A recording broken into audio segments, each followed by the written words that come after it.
Guys, ito pala yung tinatawag na koratsa. Sir, yung lobster ko sir, oh. 6 Koratsa. pieces sir. Tapos ito yung Ma'am, sa likod ng bundok Camilo. punta ng China Sea. king crab ata ang tawag dito, pero Camilo tawag, Camilo. So, Timbangin natin sir, 6 na piraso na ito. Lalo Hindi masisira yan hanggang mamayang gabi? Hindi sir ha. Ha? Pero kahit paano sir, Lobster. wala pa rin nangyari sir. buhay pa oh, buhay. Ay, may ano siya oh. O kiluin mo nga. May ano siya. Ay, oh, par.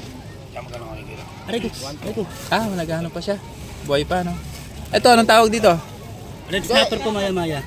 Maya-maya, red snapper. Kiluin mo lang. Titikman ko lang. Isa lang? Isang piraso? Kailan. Alright guys, ito bibili kami. Titikman namin ang lobster.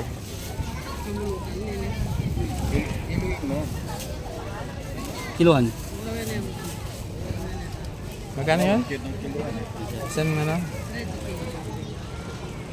So, yung Sir, kilo niya is 1.3. Nagpas 1 kilo. Apo. O sabi mo kanina wala may 1 kilo.